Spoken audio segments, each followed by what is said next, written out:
You know, California has just voted to become a sanctuary state. Now, Lieutenant Colonel, maybe you could explain how can a state vote to disobey basically the basic federal laws? You know, there is a movement in California, Pastor, as you may well know, to leave the Union. And I think that will probably gain momentum in the wake of that particular decision yes, they want to make themselves a side. You know, that throws out the 10th Amendment to the Constitution that says what doesn't belong to the federal government certainly belongs to the states. And so what we've found is that these radicals, certainly on the left coast, have taken over everything from San Diego all the way up into Northern California. You know, maybe the San Andreas Fault's going to, rumble and it's all going to fall into the sea. They certainly have some very, very serious issues. And I'm afraid that, that's going to be fanned by the likes of George Soros's money. It's going to be, get Antifa. We've seen it Berkeley lately. We've seen, the whole idea that we're, nation states that are sovereign are going to be wiped away, because that's what the globalists are all about. They don't want us to have nation states. They want one world governance under their elite control. And these people think they're genetically predisposed to be smarter than the rest of us, and therefore they can reimpose a feudalistic system which dictates everything that we consume and do. They are worshiping themselves. George Soros says, "I think I'm a god." He says this in his own biography, and then he says, I might be a little mad, and I agree there.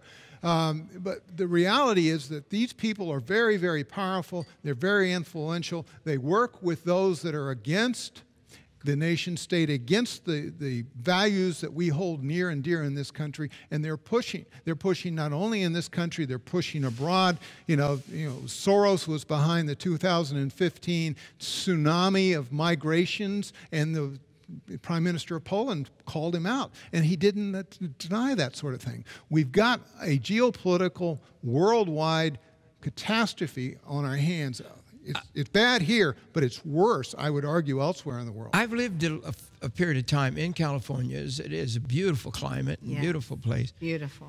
And how can people continue to live in a complete state where murderers, people that do criminal activities, people that were supposed to be in prison, they're let out, they just have freedom.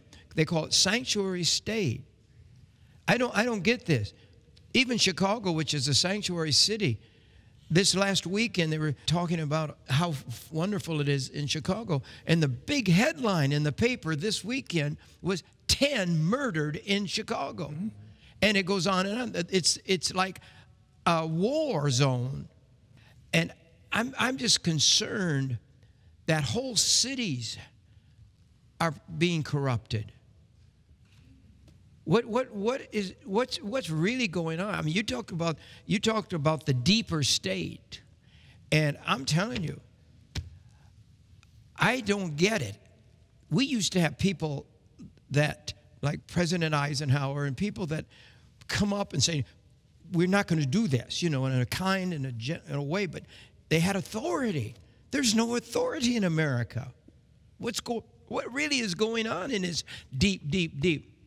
Well, a triple layer, I guess, state now. Well, certainly, Pastor, the whole third layer, as I described earlier, is very, very active, and it may be that we are on the very precipice of the end times. We may be right in the middle of it. Hard to tell exactly, but it certainly is beginning to look like the time of Noah, right before the flood.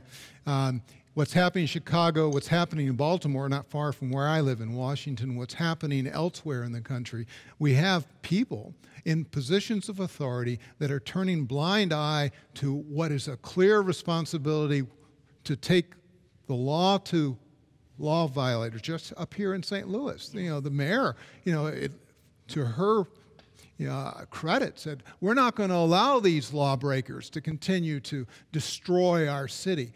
But yet we have an element in our country that's willing to do that. We have an element in our world that has lost track as to accountability and responsibility for their own people and for their own nation and cities.